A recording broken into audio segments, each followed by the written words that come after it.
Good morning, students. Welcome everybody in your Hindi class. आप सभी ने अपना चैप्टर चिड़िया की बच्ची पढ़ा है, तो जिसमें आपने क्या जाना कि यह एक कहानी है जो कि जैनेन्द्र कुमार जी ने लिखी है। और इस कहानी में क्या है कि एक सेठ माधव दास जी हैं जिनकी बहुत बड़ी संगमरमर की कोठी है, आलीशान बगीचा है, लेकिन फिर भी वह अपने आप को अकेला महसूस करते हैं। और उनके बगीचे में एक दिन जो एक छोटी सी चिड़िया आ जाती है वह उन्हें बहुत ही खूबसूरत लगती है और वह चाहते हैं कि उस चिड़िया को अपनी कोठी में कैद करके रख लें, जिससे वह उससे अपना मन बहलाते रहें। परंतु जब चिड़िया को यह एहसास होता है कि माधवदास जी की नीयत सही नहीं है, वह उसे नौकर के जरिए पकड़वाना चाहते हैं, तो वह चिड़िया भाग निकलती है नौकर के पंजे से और माधवदास जी उसे देखते रह जाते हैं। चलिए अब आज इसके क्वेश्चन आंसर्स करते हैं। ओके, पहले शब्द अर्थ देख लेते हैं कि जो इस पाठ में कठिन शब्द हैं उनके क्या अर्थ हैं। जैसे पहला शब्द सुहावना। सुहावना का मतलब क्या होता है? सुंदर। व्यसन। व्यसन यानी बुरी आदत, किसी भी तरह की बुरी आदत होती हैं उनको क्या कहते हैं? व्यसन। अभिरुचि। अभिरुचि यानी शब्द, अभिरुचि का मतलब क्या होता है? अभिरुचि अच्छी रुचि या कोई अच्छी चाह किसी चीज़ के प्रति। रकाबियों। रकाबियों कहते हैं लाइन से, हौज में लाइन से पौधे लगे हुए हैं तो क्या कहते हैं? रकाबियों। निहारते। निहारते मतलब देखते, किसी चीज़ को घूर घूर कर देखना, यानी कि बहुत मन से चाह से देखना, यानी निहारना। मसनद। मसनद किसको कहते हैं? बेलनाकार तकिए को। बेलनाकार तकिया जो होता है उसे क्या कहते हैं? मसनद। गलीचे। गलीचे यानी क्या होता है? कालीन। कालीन को गलीचा भी बोला जाता है। नेक्स्ट है विनोद चर्चा। विनोद चर्चा यानी हंसी मजाक। जब किसी के साथ हम दोस्तों के साथ हंसी मजाक की बातें करते हैं तो उसको क्या कहते हैं? विनोद चर्चा। संध्या। संध्या यानी शाम। शाम के समय को संध्या भी बोला जाता है। स्वच्छंदता। स्वच्छंदता यानी आज़ादी। स्वच्छंदता मतलब आज़ादी। बेखटके। बेखटके यानी बिना रोक टोक। जैसे किसी जगह होता है ना कि आप बेखटके वहाँ चले जाते हैं, यानी कि बिना किसी रोक टोक के चले जाते हैं। सकुचा। सकुचाना यानी शर्माना। प्रफुल्लित। प्रफुल्लित खुशी से भरा हुआ। प्रफुल्लित जब कभी बहुत अधिक हमारा मन खुशी से भरा हुआ है तो कहते हैं ना चित्त प्रफुल्लित, मन खुशी से भरा हुआ है। वीरान। वीरान यानी सुनसान। कोई जगह कहीं कही जाती है ना कि जब बहुत सुनसान होती है तो कही जाती है कि वो वीरान पड़ा हुआ है, वो स्थान वीरान पड़ा हुआ है। इसी तरह से माधवदास जी जो थे उनकी कोठी में भी बहुत से दास दासियाँ थे, लेकिन फिर भी उनकी कोठी क्या थी? वीरान थी। क्यों थी वीरान? क्योंकि उनका परिवार नहीं था। नेक्स्ट सांझ। सांझ मतलब भी शाम होता है, कहते हैं ना सांझ ढल रही है यानी शाम हो रही है। बाट। बाट यानी रास्ता। रास्ता। बाट यानी क्या कहते हैं? रास्ता। रास्ता निहार रहे हैं यानी कि बाट देख रहे हैं। अनसमझ। अनसमझ यानी जिसे समझ ना हो। तो चिड़िया कैसी थी? अनसमझ थी, तो अनसमझ यानी जिसे समझ ना हो। तृष्णा यानी प्यास, चाह, किसी चीज़ की हमको चाह होती है, प्यास होती है कि ये चीज़ हमें मिल जाए, तो उसे क्या कहते हैं? तृष्णा। तृप्ति यानी तृप्त होने का भाव, किसी चीज़ से हमें अगर सेटिस्फेक्शन मिल जाता है, संतुष्टि मिल जाती है तो हम क्या कहते हैं? तृप्ति। तृप्त हो गए हम। जतन। जतन यानी कोशिश, किसी चीज़ के लिए, किसी चीज़ को पाने के लिए जब हम कोशिश करते हैं तो कहते हैं ना जतन कर रहे हैं हम। स्याह। स्याह कहते हैं काला। स्याह मतलब काला। ढांढस। ढांढस यानी धीरज धैर्य। जब कभी कोई बहुत परेशान है तो अगर हम उसे धीरज या धैर्य बंधाते हैं तो कहते हैं ना उसे ढांढस बंधा रहे हैं हम। ढांढस बंधा रहे हैं यानी उसे धीरज या धैर्य बंधा रहे हैं। ठीक है, चलिए अब आगे चले क्वेश्चन आंसर्स पे। सबसे पहला क्वेश्चन है कि किन बातों से ज्ञात होता है कि माधव दास जी का जीवन संपन्नता से भरा था और किन बातों से ज्ञात होता है कि वह सुखी नहीं था। यानी कि आपने जो कहानी पढ़ी उसमें किन बातों से हमें पता चलता है कि माधव दास जी का जीवन संपन्नता, यानी कि वह काफ़ी धनवान थे, हर चीज़ उनके पास थी, संपन्नता से भरा था। और किन बातों से यह पता चल रहा है कि वह सुखी नहीं थे, यानी कि वह संपन्न तो थे, पैसों से संपन्न थे, परंतु वह सुखी नहीं थे। माधवदास जी की बड़ी कोठी थी, बहुत बड़ी कोठी थी, संगमरमर की बनी हुई। सुंदर बगीचा था, काफ़ी बड़ा आलीशान बगीचा था। रहने के ठाट बाट रईसों जैसे थे। चिड़ियों के साथ वार्तालाप में उनका कहना कि तेरा सोने का पिंजरा बनवा दूंगा और उसे मालामाल कर देने की बात कहता है। माधवदास जी चिड़िया से कहते हैं ना कि मैं तेरे लिए सोने का पिंजरा बनवा दूंगा, तेरी कटोरी भी जो खाने की है वो भी सोने की होगी, और मैं तुझे बहुत माला माल कर दूंगा। इससे क्या पता चलता है कि माधवदास जी बहुत संपन्न थे, उनके पास बहुत अधिक धन दौलत थी, इसीलिए ही तो वो कह रहे थे कि मैं सोने का बनवा दूंगा पिंजरा। इसके अलावा वह स्वयं स्वीकार करता है कि उसके पास कई कोठियाँ, बगीचे, नौकर चाकर हैं। जब वह चिड़िया को बहलाते फुसलाते हैं तो वो स्वयं ही कहते हैं कि मेरे पास बहुत सी कोठियाँ हैं, बगीचे हैं, नौकर चाकर हैं, मेरे पास सब कुछ है, तुम मेरे पास आ जाओ। इन बातों से उनकी संपन्नता का पता चलता है। इसके अलावा वह अकेलेपन को दूर करने के लिए चिड़िया के साथ रहने के लिए मजबूर था। यह बात दर्शाता है कि सारी सुविधाओं के बाद भी वह सुखी नहीं था। क्योंकि किससे पता चलता है कि वह सुखी नहीं थे? क्योंकि वह चिड़िया के को अपने घर में रखने के लिए मजबूर थे। वो क्या चाह रहे थे कि चिड़िया मेरे घर में रह जाए, जिससे मैं इसे निहारता रहूं, इसका थिरकना फुदकना देखकर अपना मन बहलाता रहूं। इससे पता चल रहा था कि वह सुखी नहीं थे। नेक्स्ट क्वेश्चन, माधवदास क्यों बार बार चिड़ियों से कहता है कि यह बगीचा तुम्हारा ही है? क्या माधवदास निस्वार्थ मन से ऐसा कह रहा था? बताइए। माधवदास जी बार बार चिड़िया से कहते हैं ना कि बगीचा तुम्हारा ही है। माधवदास चिड़िया से बार बार इसलिए कहता है क्योंकि उसे चिड़िया बहुत सुंदर और प्यारी लगी। माधवदास जी को चिड़िया बहुत सुंदर और प्यारी लग रही थी, इसलिए वह चाहते हैं कि चिड़िया हमेशा के लिए बगीचे में रह जाए।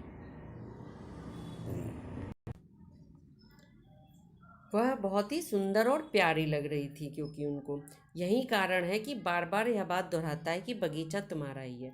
तो वो चिड़िया को प्रलोभन देने के लिए बार बार यह बात दोहराते हैं कि यह बगीचा तुम्हारा ही है, तुम यहाँ पर रह जाओ। वह उनको बहुत सुंदर और प्यारी लग रही थी। दूसरा क्वेश्चन क्या है इसी में ही कि क्या माधवदास निस्वार्थ मन से ऐसा कह रहा था? तो माधवदास का ऐसा कहना पूरी तरह से निस्वार्थ मन से नहीं था।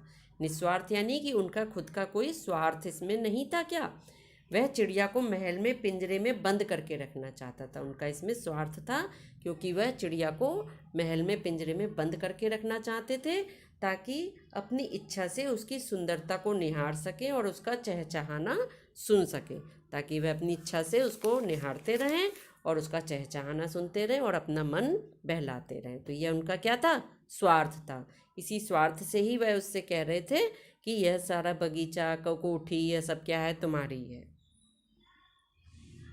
नेक्स्ट क्वेश्चन है कि माधवदास के बार बार समझाने पर भी चिड़िया सोने के पिंजरे और सुख सुविधाओं को कोई महत्व नहीं दे रही थी। दूसरी तरफ माधवदास की नज़र में चिड़िया की जिद का कोई तुक न था।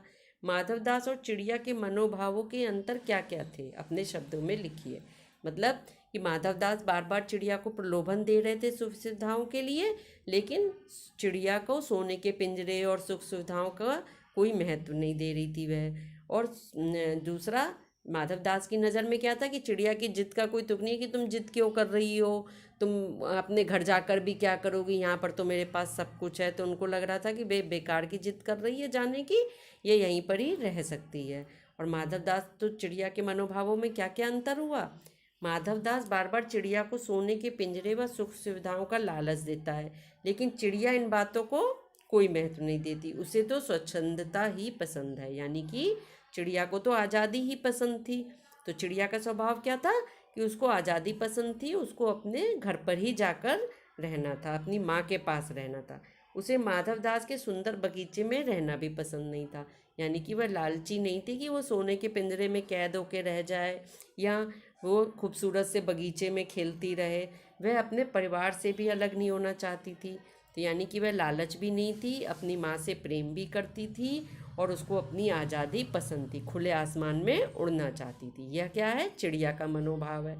जबकि उनका क्या था मनोभाव माधव दास जी का? वह चिड़िया को कैद करके रखना चाहते थे, वह स्वार्थी मन के थे। माधव दास जी कैसे थे? स्वार्थी थे। वह तो केवल घूमना चाहती थी, बंधन में रहना उसका स्वभाव नहीं है। चिड़िया का स्वभाव क्या है? बंधन में रहने का नहीं है, आज़ादी पसंद है, उसे अपने परिवार से प्यार है और उसको किसी भी तरीके का प्रलोभन या लालच नहीं है। जबकि माधव दास जी का मनोभाव क्या है? इसका आंसर आप लोग अपने मन से लिखेंगे, इसमें से देखकर नहीं लिखेंगे। इसमें मैं सिर्फ जो समझा रही हूँ उसके आधार पर अपने आप आंसर लिखना है। ओके। माधव दास जी का मनोभाव क्या था? उनका मनोभाव था स्वार्थी। वह अपने स्वार्थ के लिए चिड़िया को कैद करके रखना चाह रहे थे। और साथ ही उनका मनोभाव क्या था कि साथ ही उन्होंने कूटनीतिक चाल भी चली। चिड़िया को पकड़ने के लिए उन्होंने कूटनीतिक चाल चली कि मतलब उसको बातों में बहलाते फुसलाते रहे और दूसरी तरफ दास को इशारा कर दिया कि इसको पकड़ लो। तो दोनों के मनोभाव आपको लिखने हैं इसमें। ओके। फोर्थ क्वेश्चन है कि कहानी के अंत में नन्ही चिड़िया का सेठ के नौकर के पंजे से भाग निकलने की बात पढ़कर तुम्हें कैसा लगा? यानी कि कहानी के अंत में जब नन्ही चिड़िया सेठ के नौकर के पंजे से भाग निकली थी ना, तो यह बात पढ़कर आपको कैसा लगा? 40, 50 या इससे कुछ अधिक शब्दों में अपनी प्रतिक्रिया लिखिए। तो इसका आंसर भी आपको स्वयं लिखना है कि आपको कैसा महसूस हो रहा है कि चिड़िया सेठ के पंजे से भाग निकली, तो क्या लग रहा है आपको? तो थोड़ा सा मैं आपको समझा देती हूँ। जैसे कि नन्ही चिड़िया सेठ के नौकर के पंजे से भाग निकलने की बात सुनकर हमें अत्यंत खुशी हुई, हमें अत्यंत अपार खुशी हुई कि वह माधव दास के प्रलोभन में नहीं आई। माधव दास जी उसे प्रलोभन देकर उसे अपने यहाँ कैद करना चाहते थे। अगर माधव दास जी के नौकर उसे पकड़ लेते तो वह उनके यहाँ जीवन भर के लिए कैदी हो जाती, उसकी आज़ादी छिन जाती और वह अपने परिवार से भी बिछड़ जाती, उसकी हंसी खुशी भी समाप्त हो जाती। होता ना ऐसा? तो क्या होती प्रतिक्रिया?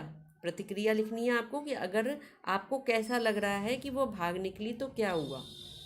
तो वो भाग निकली तो अच्छा हुआ, वह माधव दास जी के यहाँ कैदी होने से बच गई, अपने परिवार से भी मिल पाई वह, और वरना क्या होता, उसकी हंसी खुशी चली जाती, परिवार भी बिछड़ जाता। ठीक। अब नेक्स्ट क्वेश्चन क्या है कि माँ मेरी बाट देखती होगी। नन्ही चिड़िया ने कहा ना माधव दास जी के से कि माँ मेरी बाट देखती होगी, यानी रास्ता देखती होगी। नन्ही चिड़िया बार बार इसी बात को कहती है, वह बार बार माधव जी से यही बात कह रही थी। आप अपने अनुभव के आधार पर बताइए कि हमारी ज़िंदगी में माँ का क्या महत्व है। अब आपकी भी माँ है, आपकी माँ आपके लिए क्या क्या काम करती हैं, उसके आधार पर आपको भी बताना है कि आपके जीवन में माँ का क्या महत्व है, माँ का क्या महत्व है। जैसे हमारी ज़िंदगी में माँ का महत्वपूर्ण कैसा है, महत्वपूर्ण स्थान है ना। माँ दुख सुख में सदैव अपने बच्चों के साथ रहती है, चाहे दुख हो या सुख हो। माँ स्वयं चाहे बीमार हो या कितनी भी परेशानी हो उसे, वह अपने बच्चों के लिए सदैव तत्पर रहती है। उनके लिए कुछ भी काम करने के लिए वह हमेशा तत्पर रहती है। माँ हमारे जीवन की सभी परेशानियों को दूर करते हुए सारे दुखों और कष्टों को स्वयं झेल जाना चाहती है। भाई आपकी परेशानी को दूर करने के लिए माँ सारे दुख और कष्ट क्या होता है, चाहती है कि मैं स्वयं झेल लूँ, लेकिन मेरा बच्चा को कोई भी परेशानी ना हो। हमारा पालन पोषण करती हैं, सुख सुविधाएं उपलब्ध कराती हैं, दुख की घड़ी में भी ढाढ़स बनाती हैं। जब कभी आप परेशानी में हैं अगर, तो माँ आपको ढाढ़स बंधाती हैं कि कोई बात नहीं, अगर आपके किसी सब्जेक्ट में या पेपर में नंबर कम आए हैं तो कोई बात नहीं, परेशान ना हो, या कोई चीज़ आप हासिल नहीं कर पा रहे हैं तो उसके लिए भी आपको समझाती हैं ना कि कोई बात नहीं है, धैर्य से काम लो। माँ का स्नेह और आशीर्वाद बच्चों की सफलता में योगदान देता है। हमेशा माँ आपको स्नेह यानी प्रेम भी देती हैं और आशीर्वाद भी देती हैं। हमें माँ के ऋण से ऋण नहीं हो सकते। हम माँ का ऋण यानी माँ जो हमारे लिए सब कुछ करती है, वह ऋण हम कभी भी उनका ऋण चुका नहीं सकते। यही कारण है कि जब चिड़िया को माधव दास के घर देर होने लगती है तो रह रहकर वह यही कहती है कि माँ इंतज़ार करती होगी। यानी कि इतने बड़े बड़े प्रलोभन के सामने भी उसे किस चीज़ की याद आती है, अपनी माँ की याद आती है, माँ के प्यार की, अपने घोंसले की, कि माँ मेरी बाट देखती होगी। और अंत में भी जब वह माँ के पास पहुँच जाती है तो उसे कितना सुकून महसूस होता है। वह माँ की छाती से चिपक कर सो जाती है। माँ की छाती से चिपक कर सो जाती है ना वो, और उसको फिर कैसा महसूस होता है, वह अपने आप को एकदम सुरक्षित महसूस करती है माँ के पास जाके, और वह गहरी नींद में सो जाती है। अपने आप को माँ के पंखों में छुपा लेती है, और वहाँ पर वह अपने आप को पूरी तरह से सुरक्षित महसूस करती है। तो इसमें भी आपको अपने आप लिखना है कि क्या क्या आपके आधार पर, अनुभव के आधार पर बताइए कि माँ का क्या महत्व है। ओके। नेक्स्ट क्या है, इस कहानी का कोई और शीर्षक देना हो तो आप क्या देना चाहेंगे और क्यों। इस कहानी हेतु नन्ही चिड़िया शीर्षक पूर्णतया उपयुक्त रहेगा। ये ज़रूरी नहीं है कि आप यही लिखें कि नन्ही चिड़िया शीर्षक ही उपयुक्त रहेगा। अगर आपको कोई और शीर्षक कहानी का नाम याद आता है, या आपको लगता है कि यह ज़्यादा उपयुक्त है, तो आप कुछ और भी रख सकते हैं। जैसे भोली चिड़िया भी हो सकता है, मासूम चिड़िया भी हो सकता है, या और भी कुछ आपको जो अच्छा लगता है वो शीर्षक आप लिख सकते हैं। क्योंकि नन्ही चिड़िया क्यों कहा है, क्योंकि वह छोटी चिड़िया है, स्वभाव अनुसार थोड़ा बहुत घूमना ही जानती है। क्योंकि उसने खुद कहा ना कि मैं पर खोलने के लिए कभी कभी आ जाती हूँ तो कुछ दाने मुझे मिल जाते हैं। तो यानी कि अभी अभी वह उड़ना सीखी है। जब माधव दास का नौकर उसे पकड़ने लगता है तो वह बहुत डर गई। वह इतनी तेजी से उड़ती है कि सीधी माँ की गोद में आकर रुकी। तो छोटी चिड़िया थी, नन्ही चिड़िया थी, इसीलिए ही वह डर भी जाती है माधव दास जी के नौकर के पकड़ने से, और सीधी माँ की गोद में छिपकर सो जाती। सारी रात उससे चिपक कर सोती रही। वास्तव में वह छोटे बच्चे की भांति ही डर जाती है, और बच्चा माँ की गोद में ही अपने आप को सुरक्षित महसूस करता है। वैसा ही नन्ही चिड़िया ने भी किया। ऐसा ही नन्ही चिड़िया ने किया ना, जैसे छोटा बच्चा माँ की गोद में चिपक कर सो जाता है, ऐसे ही वह नन्ही चिड़िया भी अपने आप को माँ की गोद में समेट लेती है। चलिए, तो ये सभी क्वेश्चन आंसर्स आपको कॉपी पर करने हैं, पर जितने आंसर्स मैंने कहे कि आपको अपने मन से करने हैं, उन सभी के आंसर मन से ही करेंगे। ओके।